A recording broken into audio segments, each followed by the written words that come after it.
네, 전쟁 48일 만에 이스라엘과 하마스가 나흘간의 휴전에 들어갔습니다. 진통 끝에 합의한 시한부 휴전이 종전으로 이어질 수 있을지 현재 상황 진단해 보겠습니다.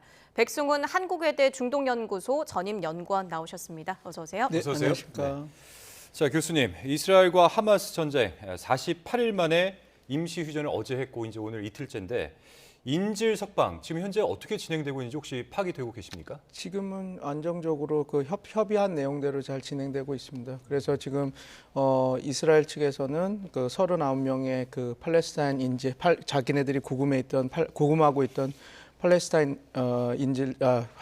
그 수감자죠. 39명을 풀어줬고 하마스 측에서는 24명을 인질을 이제 풀어준 지금 그런 상태입니다. 예, 이 인질들 구체적으로 어떤 방식으로 맞교환이 되는 건가요? 우선 그 하마스 측에서 인질을 풀어주면 이제 그래서 이제 그 적십자에서 에서 자기네들이 받은 다음에 그거를 이스라엘 측에 넘기는데요. 예. 그 이제 이스라엘 측에 넘기는 것은 그 가자 지구에서 벌어지는 것이 아니라 라파 검문소 밖에, 그러니까 밖에서, 이집트에서 이렇게 인도하는 걸로 이렇게 진행 중입니다. 그러면 이스라엘과 팔레스타인 측 그 하마스가 양측의 인질을 모두 다 적십자로 인계를 하게 되는 건가요? 아니요, 그렇지는 않고요. 그 이스라엘 측에서는 자기네들이 이제 자과했던 뭐랄까 구금하고 있었던 그 오파르 그 감옥에서 지금 잡혀 있는 사람들을 이제 풀어주는 거거든요. 그래서 그것은 이제 이스라엘 측에서 이제 그 집으로 이렇게 풀어주는 그런 조치를 하고 있습니다. 그냥 일시에 석방을 하게 되면은 그 사람들은 그냥 알아서 이렇게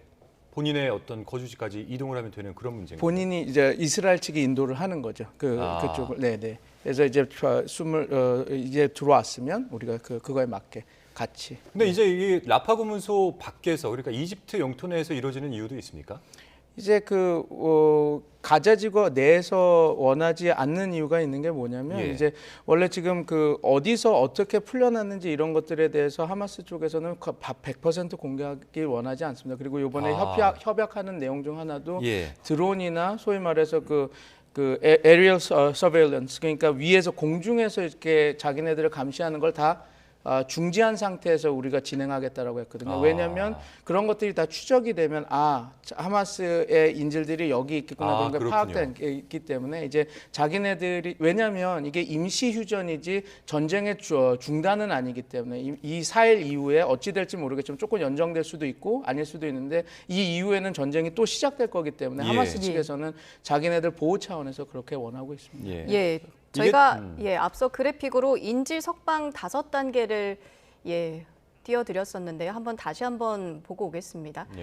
하마스에서 인질을 석방하면요, 국제 적십자사가 이스라엘군에 인계를 하고 이제 세 번째가 건강 검진을 거치게 되는군요. 지금 인질들의 건강 상태는 어떻게 전해지고 있습니까? 거의 다 양호한 상태로 지금 전해지고 있습니다. 그래서 특히 요번에 석방된 필요한 인질 중에서는 필리핀계 사람도 있었거든요. 근데 이제 그 필리핀계 그 인질이 자기 부인하고 통화하는 그런 것들이 다 이제 보도도 되고 했는데 건강하고 이제 육체적으로는 건강하고 그렇게 지금 잘 있다. 뭐라 그럴까요? 인질하는 상황에 내에서도 자기네들 상당히 잘 케어를 받았다 이렇게 얘기하고 있는 상황이죠. 근데 이제 걱정되는 건 노약자들이거든요. 근데 약간 신체적으로는 건강하더라도 어떤 전쟁 후 나타날 수 있는 심리적 스트레스, 외상, 뭐 이런 것들, 특히 이제 아이들, 뭐 이런 건강도 혹시 전해지는 내용들이 있습니까? 그런 것들에 대해서 우려들이 많이 나오고 있는데 지금 이제 막 인질들이 풀려난 상황이라서 이들이 어떤 정신적 트라우마나 이런 게 있다라고 하는 게가 뭐 지금 나오기는 쉽지는 않고요. 근데 많은 전문가들은 아마 외상 후 그 트라우마 장애들이 있지 않을까 그런 생각들을 지금 하고 있죠. 어제부터 시작된 나흘간의 일시 휴전, 지금 인도주의적 지원도 허용이 되고 있는 상황인 거죠? 네.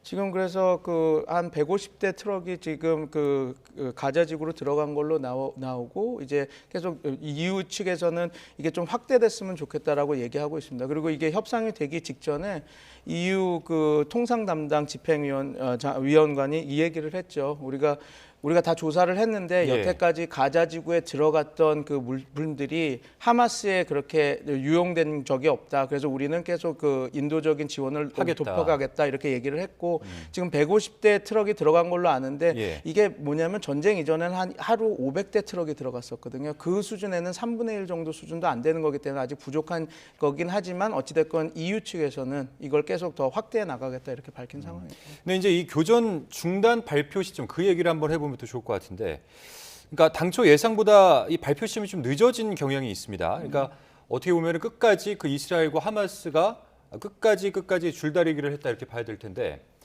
그럼에도 양측의 일시 휴전에 합의한 배경 어디 있다고 보십니까? 왜냐하면 이게 있습니다. 이제 이스라엘이 모든 거에 키를 쥐고 있는데 예. 지금 이스라엘 입장에서는 전쟁이 확전되고 있는 상황에서 전쟁 구역이 확대되는 상황이었습니다. 그러니까 원래는 가자 와디 북쪽에 북부 가자, 그다음에 가자시 두 개 구에서만 전쟁이 벌어지고 있었는데 최근에 이 협상이 이루어지기 전에는 칸 유니스나 네. 라파 지역에서도 공습이 일어나면서 이제 민간인 피해자가 늘어나고 있었거든요. 그래서 국제사회의 여론이 낙하되니까 이제 이스라엘 입장에서는 전쟁 범죄에 대한 우려를 지금 하고 있는 상황입니다. 왜냐하면 전쟁이 벌어지고 나면 상대방이 좋든 나쁘든 상관없이 모든 그 행위자들은 그 국제법 안을 준수해야 되는데 그게 하나가 뭐냐면 예. 부상자들을 얼만큼 잘 자기네들이 이렇게 보호 조치를 하느냐. 그러니까 그 적십자나 이런 그 단체가 그 부상자들을 도움을 주려고 할 때 얼만큼 그걸 확보해 주느냐. 그 다음에 두 번째는 민간인 피해를 줄이기 위해서 얼만큼 노력했느냐가 그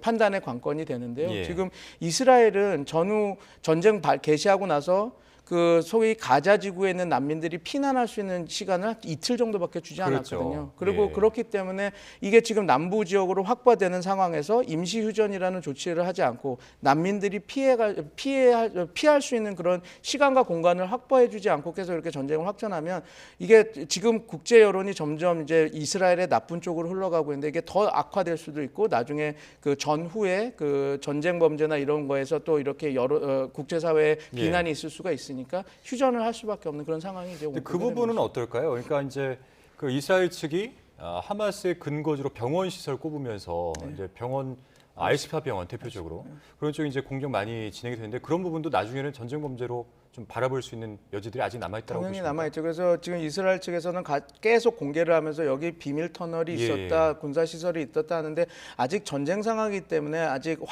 그 스모킹건 확실한 증거는 없습니다. 예. 그리고 지금 하마스 측에서도 그러면 국제기구 들어와서 진짜 거기에 비밀 시설이 있고 우리 니네들이 말하는 헤드쿼터가 있는지 우리 한번 조사해봐라. 다 조사해봐라 이렇게 예. 얘기한 상태거든요. 그리고 이스라엘이 지금 제시하는 여러 가지 증거들이 좀 빈약한 건 사실입니다. 여기 헤드쿼터가 있었고 이런 것들이 있었다고 얘기는 하지만 거기서 발견되는 물건들은 그냥 뭐 AK-47 총하고 뭐 탄약 이런 것들이 있거든요. 그래서 조금 이거는 전후에 아마 상황을 봐야 될 것 같습니다. 그리고 알시파 병원은 1946년에 설립된 아주 전통이 있는 병원이거든요. 그래서 과연 정말 이런 시설에 하마스가 그런 헤드쿼터를 밑에 두고 거기 있는 뭐라 그럴까요? 의료진이나 이런 사람들은 상당히 그 신뢰를 받는 사람들이었거든요. 예. 근데 그런 식으로 테러 집단에 도움을 줬을까? 그런 거는 이제 지금 전쟁 상황이기 때문에 여러 가지 보도는 조금 우리가 생각해봐야 좀 걸러서 들어야 될 필요가 있다고 알겠습니다. 생각합니다. 예, 이런 주장도 있더라고요. 존 볼턴 전 백악관 보좌관이 이번 휴전이 이스라엘에 있어서는 좀 나쁜 협상이다. 이런 주장을 했더라고요. 이게 이제 지금 이스라엘 우파들도 그렇게 얘기를 하고 있죠. 왜냐하면 시간이 늘어나면 늘어날수록 이제 지금 하마스 입장에서는 이 시간을 휴전 시간을 좀 길게 가져가면서 국제 여론몰이를 하고 싶어 하거든요. 그게 지금 유일한 그들의 무기입니다. 지금 그 이스라엘과 그 전쟁에서 전혀 이길 수 없는 상황 그리고 지금 대적할 수 없는 상황이기 때문에 이게 임시 휴전이 돼서 자꾸 국제사회에서 그래 빨리 휴전하고 전쟁을 끝내라는 그런 여론몰이를 지금 할 수 있는 시간을 벌어준 거기 때문에 존 볼튼뿐만 아니라 그 이스라엘의 그 매파 그 정치인들이나 매파 관료들은 이거 별로 좋지 않은 선택이다 하면 안 된다 이렇게 이야기를 계속 해왔었던 거죠. 근데 이제 세계 각국 나라에서 빨리 이제 임시 휴전이라도 해라 이런 어떤 여론들이 쏟아질 때 이스라엘 네타냐후 총리는 끝까지 선멸하겠다 이런 강경한 입장을 처음에 보였었단 말이에요. 근데 이제 그러다가 하마스 측의 휴전 조건으로 인질 50명 석방 조건, 이 조건을 이제 결국엔 받아들인 건데 이 받아들인 배경도 아까 말씀하셨던 그런 전쟁 범죄를 좀 우려한 측면이 있다고 봐야 될까요? 그렇죠. 그리고 이제 자기네들이 요번에 그 인질 협상에서도 상당히 공을 들였습니다. 어떻게 공을 들였냐면 예. 이제 과거에 2011년에 그 인질과 포로 협상 교환하는 협상에서 지금의 그때 풀려났던 인물 중에 지금 야야르 신와르라고 지금 하마스의 지도자가 있거든요. 예. 그러니까 이제 그런 역풍을 우려해서 요번에 풀려난 그 사람들은 다 그 여성 그리고 18세 미만의 그 아이들만 이제 풀어줬거든요. 그래서 그렇게 하고 있기 때문에 나름 그런 조치를 취했었던 거, 취하면서 이제 잘 자기네들이 관리를 하면서 지금 인질 협상에 들어가고 있는 거죠. 그리고 한 가지 더 말씀드리고 싶은 거는 예. 이겁니다. 네타냐와 이스라엘은 단 한 번도 인질 협상을 안 하겠다라고 한 적은 없습니다. 왜냐하면 자기네들이 처음에 군사 작전을 할 때도 하마스의 섬멸과 인질의 구출이 우리의 그 이스라엘군의 그 군사 목표다라고 얘기를 했고 국제사회에서 휴전을 해라 했을 때 이렇게 얘기했습니다. 하마스에서 전원 243명 전원 다 인질을 풀어주면 어느 정도 임시 휴전할 용이 있다. 그 다음에 계속 국제사회의 압박이 늘어나니까 대다수의 인질이 풀려나면 우리가 임시 휴전할 수 있다 이렇게도 얘기했고 더 나아가서는 지금 요번에 이렇게 됐죠. 50명 인질을 받는 걸로 이렇게 임시 휴전을 됐는데 물론 이런 그 이스라엘이 임시휴전을 그러니까 인질과 교환하면서 하는 거는 그 전쟁 초기부터 할 수 있다라고 얘기는 했지만 그 숫자가 줄은 거에는 국제사회와 지금 아까 전에 말씀드린 국제법 측면에서 자기네들이 전쟁 범죄의 위험성이 있으니까 받아들인 거는 있지만 기본 그 틀 하마스와의 전쟁과 인질 구출에 자기네들은 최선을 다하겠다라고 하는 기본 골자에서는 크게 변한 건 아닙니다. 그렇군요. 예, 이스라엘 이 내부 강요 회의에서는 또 강경파들의 반대가 극심했었다고요. 네, 맞습니다. 그 지난 화요일이죠. 화요일 날 이제 이 안을 갖고 카타르 도하에서 했던 이 안을 갖고 네타냐후가 내각 회의를 했었는데 예. 내각이 32명의 내각 그 장관들이 있는데 그 중에서 세 관료가 내각에 반대를 했다고 합니다. 근데 그 중에서 이제 연정이기 때문에 극우 정당에서 자기 그 내각에 들어온 정치인 2명이 하면 안 된다라고 얘기했고 그다음에 가장 그 대표적인 게 이타마르 벤 그비르 그 사람은 뭐냐면 지금 국가 안보 그 장관이거든요. 그 사람이 극렬히 반대했다 하지만 나머지 29명은 그 이안을 받아야 된다고 이야기를 했다 합니다. 그 이유는 아까 말씀드린 대로 이게 이스라엘에 만약에 우리가 이런 안을 받지 않고 군사 작전을 계속했을 때 국제사회에 대한 압박과 국제법에 관련한 그런 전쟁 범죄 상황에서 이스라엘이 좀 불리할 수 있기 때문에 받아야 된다 해서 물론 다툼은 있었지만 대다수의 관료들은 이 임시휴전은 어떻게 불가피하게 우리가 해야 되는 거라 정도의 합의는 있었던 걸로. 네, 그런 과정에서 뭐 미국, 카타르 이렇게 주변국이나 우방국의 영향도 있었을 것이라고 엄청나게 보시는 거죠? 컸죠. 왜냐하면 그래서 미국에 대해서 이스라엘이 감사를 표했지 않습니까? 그런데 그 협상에서 이 얘기가 나왔다고 합니다. 그러니까 하마스와 카타르 측에서는 10일을 하자 임시휴전을. 그런데 이제 미국이 많이 이렇게 개입을 하고 해서 4일로 줄였던 것. 그다음에 그런 거에서 이제 이스라엘 쪽 입장이 많이 적용이 되게 이렇게 도와줬다고 하니 이제 지금 도하 그리고 카타르에서 벌어진 게 상당히 유효한 협상 테이블이 되고 있는 건 사실이죠. 네. 예, 나흘간 합의를 한 건데요, 휴전에. 네. 그러니까 하마스 측에서 인질을 추가로 10명을 더 석방하면 휴전을 하루씩 늘릴 수 있다 했는데 이 가능성은 어떻게 보십니까? 뭐 며칠 정도는 더 늘어날 확률이 있습니다. 근데 제가 어느 보도도 보고 저도 한번 인터뷰를 했지만 그렇게 질문을 하시더라고요. 이게 계산상으로 하면 10명씩 이렇게 해주면 19일, 그러니까 지금 50명이 갖고 190명이 남아있으니 10일씩이라면 19일 정도 더 휴전이 될 수 있는 거 아니냐 얘기했는데 그럴 가능성은 좀 낮습니다. 왜냐하면 지금 아까 전에도 말씀드렸지만 하마스가 갖고 있는 유일한 협상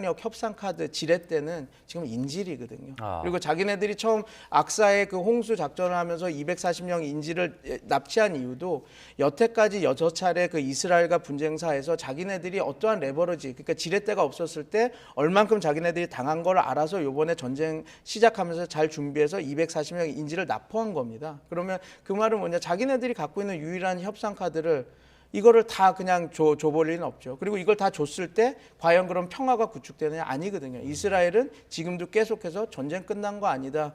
임시 휴전이고 우리는 언제든 휴전이 끝나면 우리의 원래 군사 작전을 하겠다라고 얘기를 계속하고 있거든요. 뭐 그 차이 알레그비도 그렇고 그 보좌관도 그렇고 그래서 이런 사람들이 다 얘기를 하고 있기 때문에 지금 뭐 인질이 계속 풀려나서 전체 240명이 다 풀려나게 하마스가 할 것이다. 하마스는 그럴 유인이 별로 없습니다. 아니 근데 다음 주 초에 그 블링컨 미 국무장관이 이스라엘 방문하겠다라는 계획이 있는데 네.